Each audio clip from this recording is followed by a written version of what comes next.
What's up everyone, it's the day of the second eviction of Big Brother 27, but who will be heading home and who has done irreversible damage to their game?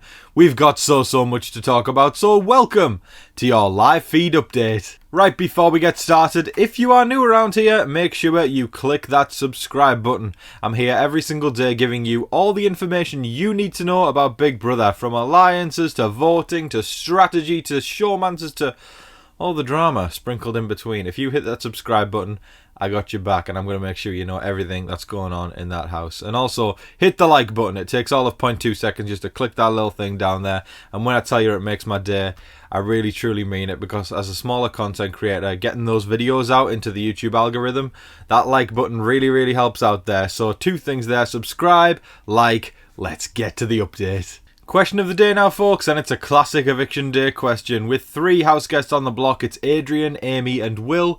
Who do you hope is evicted from the Big Brother house tonight? Adrian, Amy or Will? Let me know in the comment section below. Now, feeds were down for a good chunk of the morning, and that led to a little bit of uproar amongst fans. I wasn't too pleased with that myself either. I always get confused when they do that, when they take the feeds down for several hours and don't really explain why. Usually we have an inkling when it comes back, because we can read between the lines from conversations of if there's been a fight, or if somebody's been told off, or if something out of the ordinary has happened, but absolutely nothing that could lead to any assumption whatsoever. I think we were all just as confused as each other there with the feeds being down. I'm never a fan of when they do that. It's just, is there any excuse, to do that? We're supposed to be able to see this social experiment play out live, so the feeds being down then was not good. But we'll move past that and start talking about some other stuff.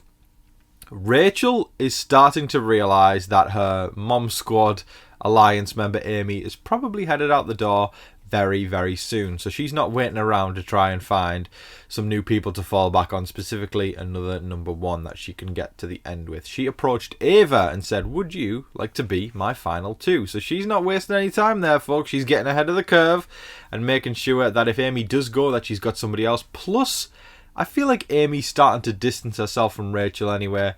Amy is not very good at this game. She makes social mistakes all the time, but then doesn't seem to take accountability for it and just seems to blame it on the fact that she's allied with Rachel. She decided to get into bed with Rachel. Nobody forced her. Nobody forced her to do that, but yet she still seems to go, I'm only getting targeted because I'm with you. No, not true. Not true. You made a blunder when you cried in the HOH room on the first week when you were crying for Ashley. And then continually through this week, I feel like she is a little bit deluded in the game. A little bit of shade, a little bit early morning shade. She's a little bit deluded in the game, if I'm being totally honest. You can't blame everything on Rachel. Yes, you can blame some stuff on Rachel to some extent because it's Rachel Riley. But if you're going to blame everything on Rachel, nobody's ever going to respect you as a player. They won't take you seriously. And that's exactly what's happening.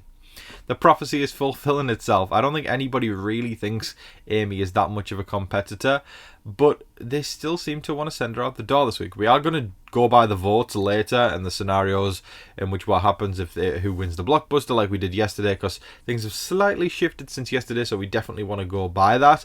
But yeah, Amy is not a good player, and she continually proves that every single day. We all know by now that Kelley is a little bit of a loose wire. An exposed wire would be the more appropriate phrase, because if you go anywhere near her, bam! Kelley is a mess. I didn't expect those words just to fly out my mouth so easily. I was going to try and pad it with something a bit nicer, but no, Kelley is a mess. She is a messy player. She doesn't really understand the game on the level she thinks she does. But she actually went to Jimmy's HOH room last night and she was saying to him, hey, Ashley told me that if she wins HOH, she's going to put you up on the block. And it was in Jimmy's head, like, immediately. He wouldn't stop. He was spiraling. He would not stop spiraling. Kelley really got in his head there, and this is why I like having players like Kelley in the game. I know there's a lot of people that say Kelley can go, but for me, just as an updater right now, having players like that makes my job more interesting, and it makes me happier. It gets me in front of the camera more. That makes me just go, oh yeah, we got a good game going here, even if it's like sometimes shockingly atrocious gameplay. it's still fascinating to watch because there is some good gameplay sprinkled in there, and the strong will be separated from the weak as the game goes on, hopefully. But Jimmy did not let that go. He's had the HOH-itis all week long. Finally acknowledged that his HOH, and I quote, like I said yesterday, was a shit sandwich. And then he is just kind of like laid back now and done nothing. It's so funny watching people defend Jimmy's HOH all week, and then like Jimmy finally came out and said it was a terrible HOH, and I'm like, yeah, buddy, it was. But he is so influential, Jimmy. He can be influenced easily, is what I should say. You just plant a little seed of doubt, and then all of a sudden, the brain explodes, and that's a testament to almost like anybody right now. Anybody could waltz into Jimmy's room and say something, and he would spiral. But I feel like only some people realize that, and I feel like the faster you. This is going to sound darker because it isn't. Listen, I'm trying to think of things from a game perspective, but the faster you realize who you can exploit more easily in the game, the better chances you have of getting yourself some good footing and making it further. I don't know. I feel like the majority of you guys will get that because we're all super fans and we understand the game. But yeah, that's. Exploit sounds like a strong word, but you have to exploit people to make it further in the game, and Jimmy is somebody that can 100% be exploited because his brain will just go boom as soon as something is said to him. And I feel like that's the same for a lot of these house guests, which is why these big personalities are actually managing to make it further. But the people who really manage to harness it, and I see Mickey and Morgan being those two who manage to exploit the right people at the right time, then they're going to be able to make it a lot further in the game. But like I said, there's a lot of people there that are exposed wires, and they could go off at any time, and people have just got to learn how to press those buttons and when to press them to make it further in the game. Despite friendzone after friendzone comment, Morgan is still determined to get into Zach's pants, and it's very, very, very see-through. She was sat on his lap yesterday, rubbing his back. Zach does not want to be in a showmance with Morgan. She is not taking the hint there, and it's annoying me because she has such good game potential, and she's putting so much of her energy into Zach, who wants nothing to do with her. It's putting Mickey as the forefront for me as the best player right now. Mickey is taking the slight lead ahead of Morgan. Morgan's tanking a game. Not tanking a game, but it's taking a hit to it by focusing so much time on Zach. It's her kryptonite. It really is, and she needs to pack it in and realise Zach doesn't want you. But you know what you should want? $750,000. So try and go for that. Focus on that rather than Zach, who wants nothing to do with you. Zach wants to be with Lauren 100%. Plus, Zach's made comments. I talked about the other day how early morning Morgan was like, "What do your mom think of you competing on Big Brother?" And he goes, "Oh, she's excited for me, but she doesn't want me to get into a showmance. Basically, I am not interested in you. Please step back and do not talk to me." But Morgan is continually trying, and it's a little bit painful to watch. Just give it up, Morgan. Focus on the money. You have such a good outlook and perspective in this game on a social level, on a strategic level, and I'm sure as time goes on, because there's still 16 people in there, we may remember, because we started with 17 this year because of the accomplice. There's still 16 people in there, so you can still win comps and rack those up. She, in my opinion, is a Big Brother legend in the making. Just ditch Zach, and then you're off to the moon, Morgan. Just stop, though. Just stop. I can't emphasize that one enough, because she's wasting so much of her time and energy that she could be putting into the game. Because even when she is only on like 60%, let's just say that Morgan, level 60%, she's still running circles around some of these people who are just absolutely like dilly daydreaming and their heads are in the clouds. No, friends. She needs to turn it back up to 100, or turn it back up to 70 at least, and stop spending that 40, 30, 20% on Zach. Stop. I'm going to say it once more. Say it with me, everyone. 3, 2, 1. Stop. One of the funniest moments of the day came from Ava, naturally. Jimmy ran out of the bathroom at one point when a bunch of them were hanging in there, and then the second he had left the door, Ava came out with one of the best one-liners of the season. Get this. Jimmy runs, Ava goes. I had to put it down because it's so good. She goes, yeah, just like you'll be running from the block next week.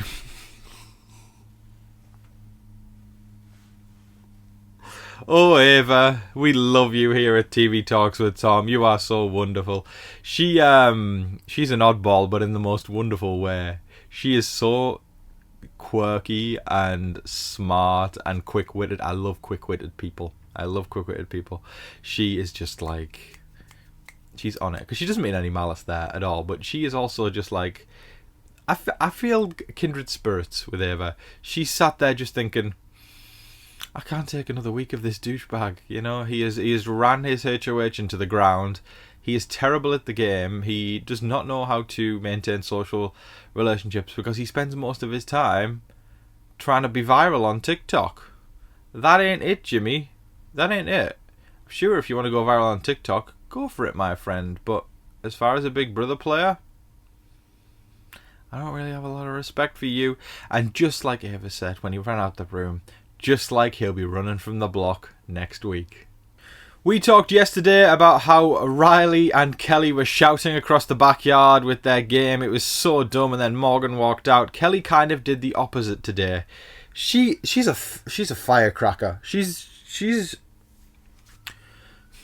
the reason I need extra coffee when watching the live feeds. Kelley is talking to Vince in the dining room at the table. The room is full of people, so you'd think maybe she'd just casually talk, just to play it off as normal talk, but no. She is actively sat there whispering to Vince in a room that is full of house guests. I'm sorry, folks. I'm looking for the will to live right now, if you're wondering where I'm looking.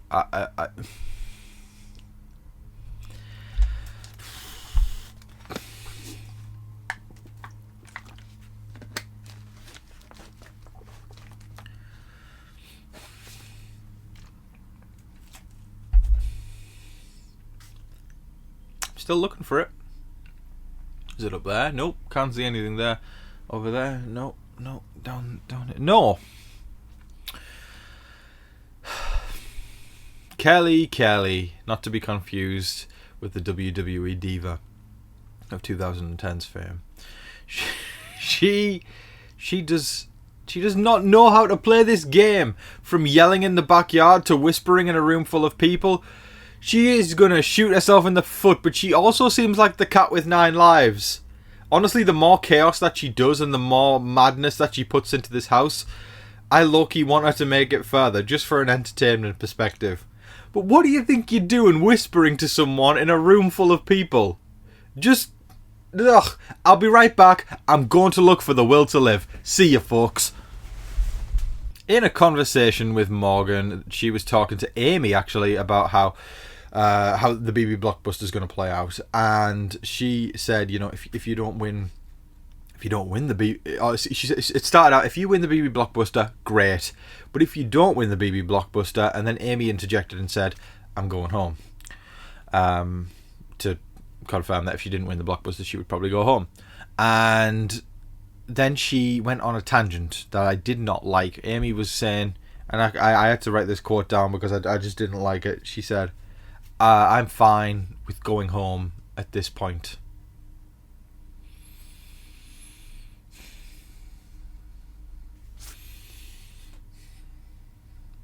I'm sure 90% of you are feeling the exact same way I am right now. As superfans, because it's usually superfans who watch live feed updates. Why? Why go into this game to compete for a life-changing amount of money? And then on week 2, just be like, it's fine if I go home. I'm fine with it. It's not just annoying. It's disappointing. It's ridiculous. It's pathetic. And it's just... There's so many more... I bet like there's... Okay, I said 90% of people are feeling this way. And I bet about half of those would probably actually want to play Big Brother and have a shot at the $750,000. And I know for a fact, you guys wouldn't go, it's fine if I'm going home on week 2. Casting needs to do a better job, and I'm going to say that outright right now. picking people who give up the second they've hit on the block, or picking people who give up on week 2 and say, I'm fine with going home. I don't think you should ever be fine with going home on Big Brother. Like, sure, you can make peace with it, but like being fine with it, it's like there's no fight. There's no fight. I haven't seen any fight in Amy. I've seen Rachel doing all of the work for her this week in terms of campaigning and trying to get votes. Amy has done jack fill in the blanks. Rachel's done all of it, and I can never ever root for or get behind a house guest who just has no fight in them when, and I don't know, it's tough as well, because I feel like some people often bring like their personalities to the game, and even if they haven't got a lot of game prowess, they show their social prowess in terms of just being nice to people and like being a figure that people rally around. Like, I think of Donnie or Kevin, or you know, someone like that. Like, that's somebody who still has heart in the game. Amy, I feel like, doesn't have either. She doesn't have heart in the game, and she doesn't have drive in the game, and that's to me a big fat nothing sandwich. You know, you've got your bread, and then you've got your bread, and then you put them together, and it's just 2 slices of bread with a whole fat slab of nothing in the middle. It's just so disappointing. I mean, I'm interested in what you guys think of this situation, because I can't get behind Amy when she says things like that. And I also think she's a hindrance to Rachel's game as well, because Amy's been talking about this whole time that Rachel's a hindrance to her game, but to be honest, Rachel's actually making inroads and connections with people, and she hasn't even hit the block yet. And don't want to speak too soon, but I don't really see many scenarios in which she hits the block next week either, which means she's doing something right, something better than Amy, because Rachel's heart, I feel like, is in the game. It's not as, you know, she hasn't got as much spunk as she did when she was younger, but it's a different Rachel. It's a more mature Rachel, and I feel like she is approaching the game differently, but still really wants to win it. Whereas Amy, honestly, all I've got to say at this point is don't let the door hit you on your way out. Now let's quickly run by the vote scenarios. Going into tonight, we have 3 situations. We've got Amy, Adrian and Will on the block, and of course one of those will come off the block after winning the BB Blockbuster. That will leave 2 of those house guests on the block, leaving 1 to be evicted. Here are the situations as follows. Amy versus Adrian. Amy is very likely going to go home. If it's Adrian versus Will, then Adrian will probably go home. And if it's Will versus Amy, without a doubt, in my mind, 100% Amy goes home. So, Will has actually got himself a very good social game there, where he doesn't really have to worry either way. And it's not because people don't think he can do much, it's because people like him so much. People really, really like Will and enjoy his company. And I just wish he would get his drive back. I've been talking about this the past few days. Similar to Amy, he's just like kind of given up as soon as he's hit the block, which is so disappointing. I haven't heard him say he's fine if he goes home yet, because that's what Amy said. But he's going in that direction, and I don't like it. But what he needs to realise right now is that, oh my god, like, even though I'm on the block, no matter what happens tonight, I'm not going home. That is a good social game that you cling on to. You do not let it go and just let it float out the house. That's a social game that can get you to the end of the game. That's that kind of scenario. And again, like I said, it's not because people see him weak or as like a non-threat. It's because people like him. And you've got to know the difference there, because people will just go, oh, we'll get him out next week. We'll get him out next week if you are a weak player. But Will is not in that scenario. He's in the scenario where they physically will not get rid of him because they like him so much. Get your head in the game, Will, and focus on the fact that you've got an amazing social game that can carry you to the end as long as you just lock in right now. But Adrian, again, he hasn't done much this week. Again, that's been very disappointing from an alleged super fan. He's very sweet, I will admit that. But again, the 3 nominees, you say what you will about Kelley and Keanu, but they had more fight in them than the other 3. They fought, they're messy, but they got themselves off the block, right? And then when it comes to these 3, absolutely no fight. Adrian, Amy and Will has been a very crappy HOH final nominations for Jimmy, and I just hope next week, going into next week, we see the valve gets turned up in terms of determination and drive and wanting to crush it in this game, because those 3 need to pick it up or they're going to be out the door soon, and one of them certainly will be tonight. That is all of your live feed updates for today, folks. I thoroughly hope you all enjoyed watching, and I will remind you all that because it is eviction night, I will be going live 1 hour before the show Eastern time, so 7 p.m. I hope to see you there. This is something we do every single week. It's a super chill live stream where we just chat about the week casually, and we all just hang out before the show, really, you know. So bring your snacks, bring your drinks, any questions you've got, you know, all that kind of stuff. Come hang out 1 hour before the show. I will be there, so be there or be square. Yeah, hope to see you there, folks. But also, before we leave out, I'm gonna do my super thanks real quick. Also, look at the postcard wall. We're starting to build it out thanks to the first couple of postcards the other day, and I know a lot of people have been saying they're going to send postcards in to help build out the postcard wall. So anybody who wants to be a part of the postcard wall, my PO box, I will put it on screen right now so you can send me a postcard and it will be up there with the rest. But first of all, in our super thanks today, we've got the wonderful Kimberly the Goat. Kimberly the Goat says, another great recap as usual. Thanks so much for that. You're very welcome, my darling. I have spent part of my day trying to find a postcard from the very small town I am from with no luck, but I am going to the next town over tomorrow to see if I can find one there. But I will not stop and see, there's some drive. That's way more drive than Amy. But I will not stop until I find you a postcard from as close to my hometown as I can get, lol. Small town Alabama problems, lol. Well, Kimberly, that's very, very sweet, and I'm sure you got this. I'm pulling for you. You can find this postcard. I really believe you. You sound like you've got more drive than the nominees on the block, so that's something to be said for sure. But yes, it will be right on the wall as soon as it comes my way, so thank you so much, Kimberly, for your super thanks, and I can't wait for the postcard. I appreciate you, my love. Have a great one. And then we've got, of course, the great David Cushmore, and David Cushmore says, hi Tom, Cat is not Carl Anthony Towns from the Timberwolves, and now he is with the Knicks. Just for you, Tom, don't forget to like and subscribe. Tom, you're awesome. Get a Starbucks coffee, eat some M&Ms. Well, thank you so much, David. You know I love it when you say. I feel like we need like a little sign that says, have some M&Ms. It's just a classic. I feel like we talk that every single episode now, but thank you so much, David. I appreciate you. I know you've been excited about the Fantastic Four. I've seen in your comments. I am going to see that not long after I upload this video, so I am very, very excited for that, and I hope you enjoy it if you get a chance to see it this week. But that's all of everything for today, folks. Like I said, I thoroughly hope you all enjoyed watching. If you did, hit the subscribe button. I'm here every single day with a video just like this, giving you all the information on the key bits that you need to know what's going on in the Big Brother 27 house. But yes, folks, I eagerly anticipate more postcards. I can't wait for the eviction tonight and finding out who the new HOH is. I think I'm ready for a new HOH at this point. But yeah, folks, thank you so much for watching. Don't forget to like, share, comment, subscribe, do all of that wonderful stuff. But until your next live feed update, I've been your host, Tom Vasey. Good night.